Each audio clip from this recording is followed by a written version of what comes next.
Hello friends, स्वागत करता हूं आप सबका मेरे इस YouTube channel English Hindi translation पर। दोस्तों, आज हम लोग एक नए पैसेज को हिंदी से इंग्लिश में ट्रांसलेट करना सीखेंगे। जैसा कि दोस्तों कई लोग मुझसे कमेंट किए थे चैनल पर कि सर आप छोटे पैसेज को हिंदी से इंग्लिश में ट्रांसलेट करते हैं, इसको और बड़ा करिए। तो ये रहा आपके सामने एक बड़ा पैसेज। इस हिंदी पैसेज को हम लोग इंग्लिश में ट्रांसलेट करना सीखेंगे। अब आपको सिखाने का तरीका मैं बदलूंगा दोस्तों। अब आपको मैं रूल बताऊंगा ताकि वो रूल ही आप वहाँ पर क्लियर हो जाए कि ऐसे सेंटेंस आएंगे तो इस रूल से बनेंगे। वीडियो भले ही थोड़ा सा लंबा जाए, लेकिन मैं पूरी कोशिश करूँगा कि आपको जो इसके एक एक बारीकी रूल है ना, वो सब आप जानें, ताकि आप बढ़िया से इस चीज़ को कवर कर सकें। ओके, तो चलिए हम स्टार्ट करते हैं। ये पैसेज दिया गया है, एक बार पढ़ देता हूँ। ओके, मुंशी प्रेमचंद्र, इस बार देखे होंगे, मुंशी प्रेमचंद्र एक महान साहित्यकार थे। उनका जन्म लम्ही नामक ग्राम में हुआ था। एक साधारण परिवार में जन्म लेकर भी उन्होंने पूरे जीवन में अपना नाम रोशन किया। हिंदू तथा उर्दू दोनों भाषाओं पर उनका समान अधिकार था। उपन्यास तथा कहानियाँ लिखने में वे माहिर थे।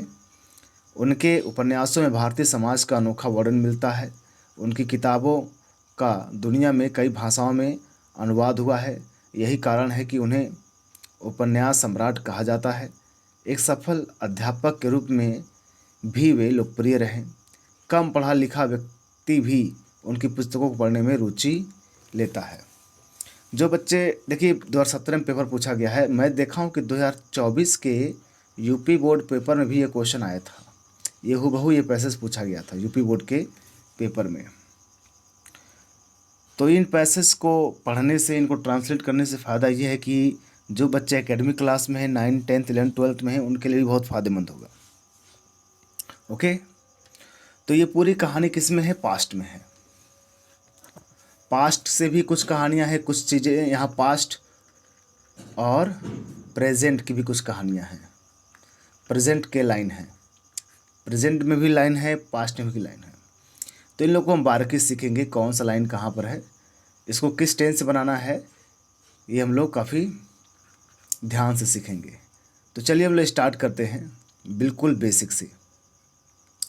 ठीक है, मैं इधर रूल बताऊंगा। ये वाला पोर्शन पूरा रूल रहेगा। इधर कौन कौन से रूल यूज़ हुए हैं, इस्तेमाल किए गए हैं, ये सभी रूल इधर ही बताया जाएगा आपको। ठीक, तो चलिए देखते हैं। मुंशी प्रेमचंद्र एक महान साहित्यकार थे।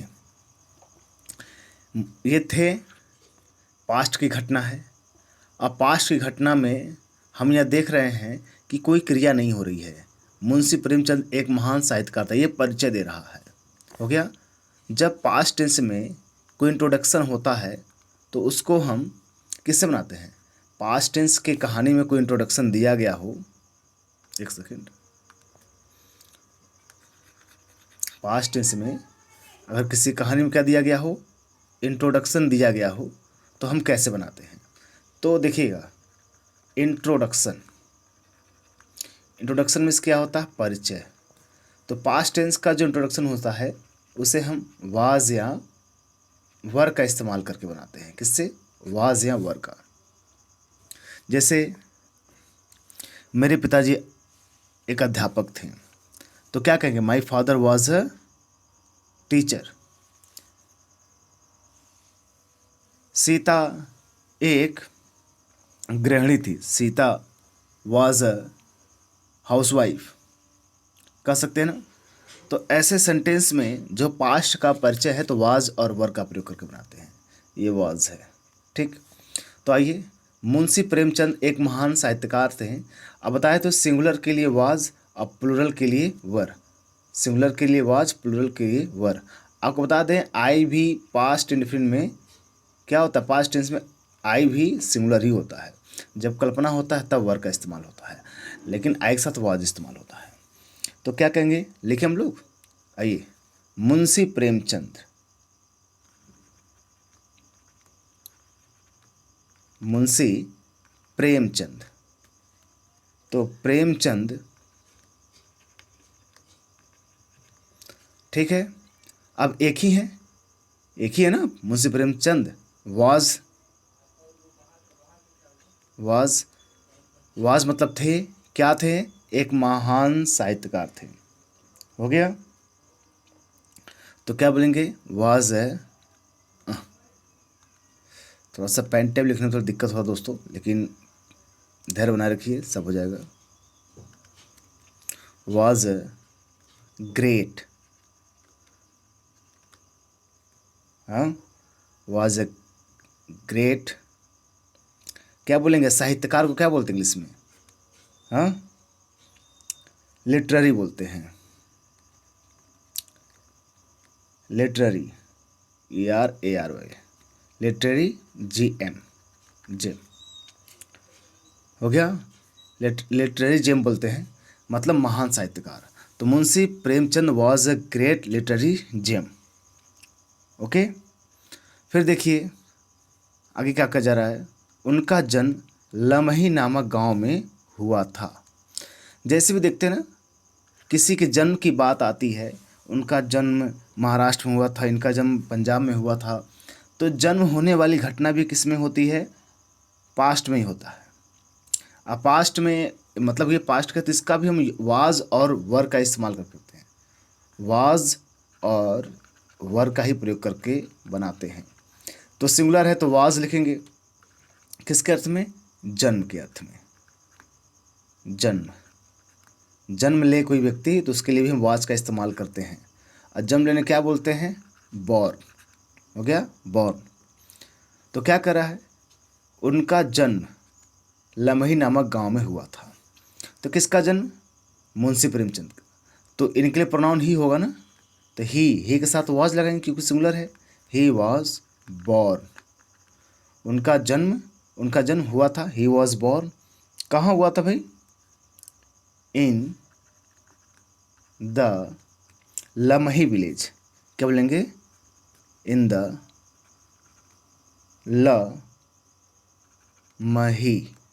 लमही विलेज, क्या बोलेंगे, लमही विलेज। इनका जन्म कहाँ हुआ था, लमही विलेज में हुआ था। ठीक, फिर आगे देखिए क्या कहा जा रहा है, एक साधारण परिवार में जन्म लेकर भी उन्होंने पूरे विश्व में अपना नाम रोशन किया। ठीक है, तो उन्होंने साधारण परिवार जन्म लिया, उसके बाद उन्होंने पूरा विश्व मतलब ऐसा काम किया कि पूरे विश्व में उनका नाम हुआ कि भाई, तो क्या करेंगे, पहले जन्म लाएंगे ना, पहले उनका जन्म हुआ, तो मतलब एक साधारण परिवार में जन्म लेकर भी, या फिर ऐसे कह सकते हैं एक साधारण परिवार में जन्म लेने के बावजूद भी ऐसे कह सकते हैं। तो एक साधारण परिवार में जन्म लेने के बावजूद भी, इसको क्या बोलते हैं, डिस्पाइट,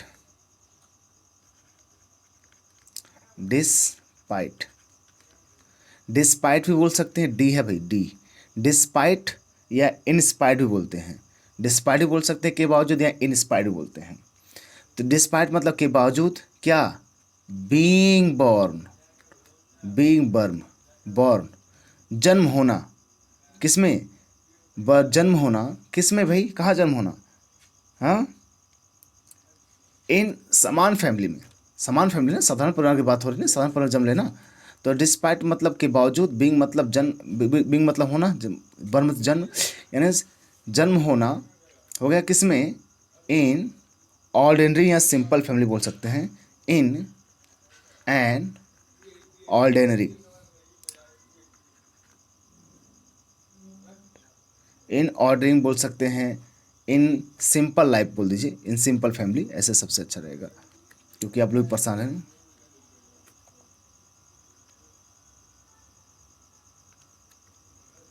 इन एन सिंपल, इन तो हट जाएगा, एन हट जाएगा क्योंकि एस उच्चारण देना तो ए रहेगा, अ सिंपल फैमिली, हो गया। सिंपल बीइंग मतलब होता है के बावजूद, डिस्पाइट मतलब होता है के बावजूद, बीइंग मतलब होना, क्या, जन्म होना। इन अ सिंपल फैमिली, एक साधारण परिवार में, मतलब एक साधारण परिवार जन्म होने के बावजूद क्या हुआ, उन्होंने पूरे विश्व में अपना नाम रोशन किया। तो किन्होंने किया, इन्होंने किया। तो नाम किया हो गया। तो ये उन्होंने पूरे विश्व में, ये जो सेंटेंस है, पूरे विश्व में इन्होंने क्या किया, अपना नाम किया। ये किस में है, किया मतलब कोई काम किया, तो रोशन किया ये भी काम है, ये भी वर्क है। तो किस टेंस में, पास्ट इंडेफिनिट बनाएंगे क्योंकि घटना है, क्रिया हुई है पास्ट इंडेफिनिट में। तो इसे क्या कहेंगे, पास्ट इंडेफिनिट में क्या लगता है भाई, हम सब्जेक्ट के साथ क्या लगते हैं, वर्क का सेकेंड फॉर्म, अफर्मेटिव है तो object plus other word. Okay, तो क्या कहेंगे, तो ही हो गया, नाम रोशन किया, उन्होंने क्या, पूरे विश्व में नाम। तो ही मेड हो गया हिमसेल्फ, मेड मतलब बनाया, तो ही मेड मतलब बनाना नहीं, मतलब फेमस किया, यहाँ करने सर देखा, ही मेड, ही मेड, उन्होंने बनाया अपने आप को, क्या, ही मेड बनाया, him self, SHIMSELF himself, he made himself, उन्होंने अपने आप को बनाया, क्या बनाया, फेमस बनाया। ही मेड हिमसेल्फ फेमस, कि भाई उन्होंने अपने आप को क्या किया, फेमस बनाया, यानी अपना नाम रोशन किया। कहाँ भाई, पूरे विश्व में ना, पूरे विश्व में। इसे क्या बोलेंगे, पूरे विश्व में क्या बोलते हैं, ऑल ओवर द वर्ल्ड। क्या बोलते हैं, all over the world. He made himself famous all over the world, यानी पूरे संसार में उन्होंने अपना क्या किया, नाम रोशन किया। हिंदी तथा उर्दू दोनों भाषाओं पर उनका समान अधिकार था। किस पर, हिंदी और उर्दू दोनों भाषाओं में उनका समान अधिकार था, मतलब दोनों तरफ से वो दोनों भाषाओं में अच्छी खासी जानकारी इनको थी, कि भाई, तो क्या कहेंगे, ही हैड, तो जानकारी थी, किसी का अधिकार था, यानी आपके पास था। तो उसके जब कोई चीज़ पास होना हो पास्ट टेंस में, तो उसे हैड का प्रयोग करके बनाते हैं ना, हैड के subject plus had, object plus other word. जैसे मेरे पास एक कार थी, आई हैड अ कार, उसके पास एक साइकिल थी, हो गया, सी हैड अ बाइसिकल। क्यों, ऐसे बोल सकते हैं, तो यहाँ पे भी बोल सकते हैं ना। फिर आगे देखिए क्या करा, तो हिंदू और उर्दू दोनों भाषाओं पर उनका समान अधिकार था। तो क्या बोलेंगे, ही हैड, क्यों, he had, he had journal, हो गया, जर्नल सामान्य, GENERAL जर्नल, हो गया, ही हैड जर्नल, हाँ, ही हैड जर्नल समान अधिकार। तो जनरल मतलब होता है क्या, समान अधिकार। जनरल ओवर, किस पर, ओवर मतलब किसी विषय पर ना, किस पर, ओवर मतलब पर होता है, ओवर किस पर, हिंदू, हिंदी और Urdu, over Hindi and Urdu language, Hindu and Urdu both language, BOTHLANGUAGE।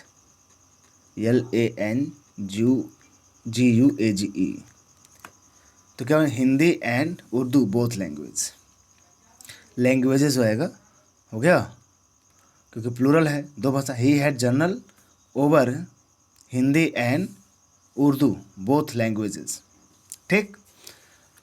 उपन्यास तथा कहानियाँ लिखने में वे माहिर थे, मतलब माहिर थे मतलब क्या थे भाई, वो ग्रेट थे ना, महान थे ना वो लिखने में, हाँ, वे अच्छी खासी उनको नॉलेज थी। तो he was great, he was माहिर थे तो ही वॉज अ ग्रेट, वो एक महान थे। वो महान थे किसमें? एट राइटिंग में, वो लिखने में। और क्या भाई? लिखने में क्या? नॉवेल्स नॉवेल्स एंड, और क्या भाई?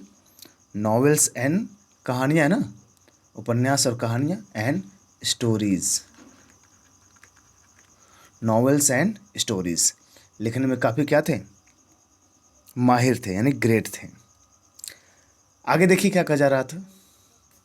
उनके उपन्यासों में भारतीय समाज का अनोखा वर्णन मिलता है यानी इंडियन सोसाइटी का, भारतीय समाज का अनोखा वर्णन मिलता। अभी प्रेजेंट टेंस में आ गया है। ताहती है किस टेंस में आते हैं? प्रेजेंट टेंस में आते हैं। क्यों?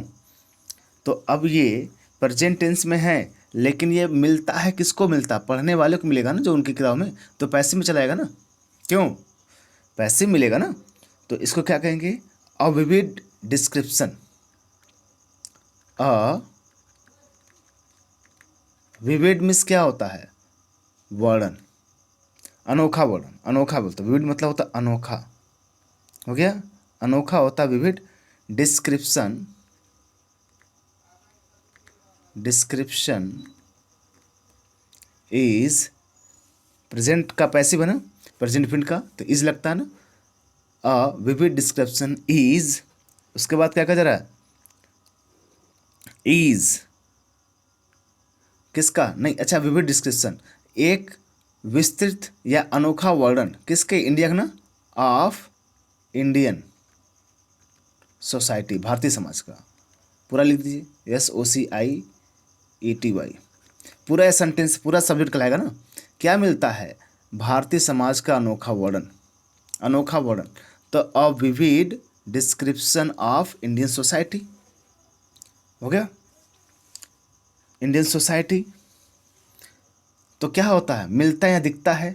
इज वर्ब का थर्ड फॉर्म, सीन पैसिव में हमेशा वर्ब का थर्ड फॉर्म। इज सीन, देखा जाता है, हो गया। कहाँ? In his novels, in his novels, उनके नॉवेल्स में। ये काफ़ी वर्णन दिखा देता है। सीन मतलब होता है दिखाई देना। क्या? इनके क्या दिखाता है? अ vivid description of Indian society की, भारतीय समाज की विस्तृत व्याख्या को। इन हिज नॉवेल्स, उनके नॉवेल्स में, उपन्यास में। फिर देखिए क्या कर रहा है। उनकी किताबों का दुनिया में कई भाषाओं में अनुवाद हुआ है। ये भी पैसिव है, क्योंकि खुद नहीं करेंगे ना, किसी के द्वारा पैसिव किया गया है। तो क्या पैसिव, क्या क्या अनुवाद किया गया है उनकी किताबों का? तो कहेंगे his books, his books, his books. अब ये क्या है? कई किताबें हैं तो हैव लगेगा ना, क्योंकि परफेक्ट टेंस का क्या है? पैसिव है।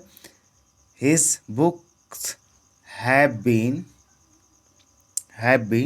क्या कहेंगे? ट्रांसलेटेड, ट्रांसलेटेड मतलब वर्णन किया। His books have been translated, क्योंकि बुक्स प्लूरल तो हैव लगेगा ना। ओके, हैव बीन ट्रांसलेटेड, वर्णन किया गया है। किसमें भाई? किसमें वर्णन किया गया है? दुनिया की कई भाषाओं में, दुनिया में कई भाषाओं में, हो गया। तो क्या करेंगे? इन मेनी लैंग्वेजेज, कई भाषाओं में, कहाँ के? ऑफ द वर्ल्ड, संसार के, ऑफ द वर्ल्ड्स, संसार की भाषाओं में इनका अनुवाद हुआ है। यही कारण है कि उन्हें उपन्यास सम्राट कहा जाता है। यही पैसिव में है, उन्हें कहा जाता है, बुलाया जाता है। तो क्या कहेंगे? दिस इज द रीज़न, यही कारण है। क्या बोलते हैं? This is the reason, this is the reason मतलब यही कारण है कि उन्हें क्या कहता है? उपन्यास सम्राट कहा जाता है। क्या कहता है भाई? उन्हें उपन्यास सम्राट कहा जाता है। तो उपन्यास सम्राट कहा, तो इसे कैसे बनाएंगे? दिस इज द रीज़न, हाँ, या दिस इज द वाई, यही कारण है, ये भी कह सकते हैं। तो अभी खुद कहने, खुद बुलाया था ना, तो he is called, he passive में है, he is called the king, क्या? सम्राट, द किंग ऑफ, किसके? Of novels, NOVELS, novels. इसी वजह से उन्होंने क्या कहता है? किंग्स ऑफ नॉवेल्स कहा जाता है, किंग ऑफ नॉवेल्स। फिर देखिए क्या कहा जा रहा है आगे सेंटेंस। एक सफल अध्यापक के रूप में भी वे लोकप्रिय, मतलब एक अच्छे अध्यापक के रूप में लोकप्रिय रहें। तो रहे थे, मतलब रहे मतलब पास्ट की बात है, तो ही वॉज क्या कहेंगे? He was also popular, popular जगह नहीं बहुत, लेकिन आप लोगों को पूरी बात में लिख रहा हूँ। पॉपुलर, वो ऑल्सो मतलब भी लोकप्रिय थे, हो गया, लोकप्रिय रहे किसके रूप में? As a successful teacher, SUCCESSFUL, successful teacher के तौर पर, एक सक्सेसफुल टीचर के तौर पर क्या रहे वे? सफल रहे। अभी एक ही लाइन बचा, मैं इसको लिख देता हूँ। कम पढ़ा लिखा व्यक्ति भी उनकी पुस्तकों को पढ़ने में काफ़ी रुचि लेता है। कम पढ़ा लिखा व्यक्ति, हाँ, यानी जो मॉडरेट एजुकेटेड व्यक्ति हैं। तो मैं यहाँ से लिखता हूँ, देखिए जगह तो नहीं मिलेगा, लेकिन इसको मिटा देता हूँ मैं, ये मिटा देता हूँ मैं।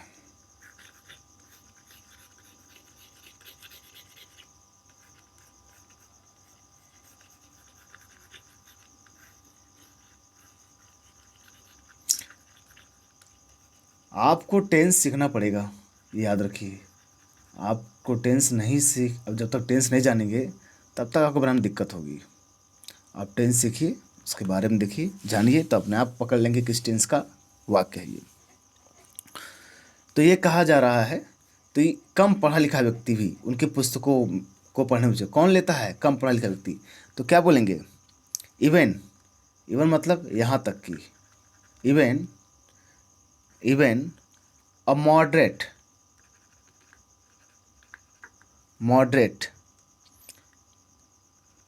मॉडरेटली बोलेंगे। मॉडरेटली मतलब क्या होता है? कम रुचि वाला।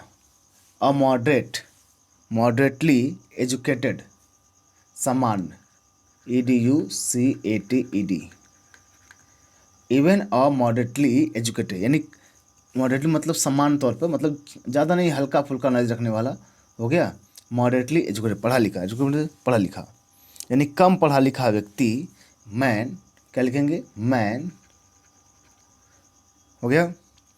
टेक्स, क्या करता है? रुचि लेता है, टेक्स मतलब लेना, क्या? इंटरेस्ट, टेक्स इंटरेस्ट किसमें? इन रीडिंग, किसमें? इनके नॉवेल्स में, इनकी किताबों में। टेक्स मतलब लेना, इंटरेस्ट मतलब होता है आनंद या रुचि लेना। इन रीडिंग, किसके? हिज बुक्स में, इनके बुक्स को पढ़ने में वो क्या करता है? इंटरेस्ट लेता है। ये रहा, मैंने आप लोग को पूरा इसका बता दिया कि कैसे हम इसको हिंदी से इंग्लिश में कैसे ट्रांसलेट करेंगे। मैं आपसे भी अभी कहूँगा कि आप टेंस के बारे में सीखिए, हो गया। पैसिव वॉइस जानिए, नरेशन क्या होता है, यूजेस क्या होती हैं, जब जानेंगे तो ये सब सेंटेंस आपके लिए बहुत आसान हो जाएंगी, सब कुछ बहुत आसान हो जाएगा। ठीक है दोस्तों, इसको बनाइए आप लोग, और इसको ट्रांसलेट करने की कोशिश करिए खुद से भी। मैंने पूरे हर मुद्दे पर इसको बताया है, क्या इसका हिंदी मीनिंग होगा, क्या इंग्लिश में मीनिंग होगा। इसको समझिए और इसको ट्रांसलेट करने की खुद से कोशिश करिए। हिंदी लिख लीजिए, उसके बाद अंग्रेजी में लिखने का ट्रांसलेट, कम से कम 20-25 को आप कर लेंगे ना, तो बहुत आपको कॉन्फिडेंस आ जाएगा कि क्या क्या गलतियाँ हो रही थी वो आपके पकड़ में आ जाएंगी, और आपका बहुत लाइन क्लियर हो जाएगा। तो दोस्तों, आशा करता हूँ आप लोग को वीडियो पसंद आया होगा। ठीक है, तो मिलते हैं नेक्स्ट वीडियो में एक नए पैसेज के साथ, एक नए रूल के साथ। Okay, thank you very much.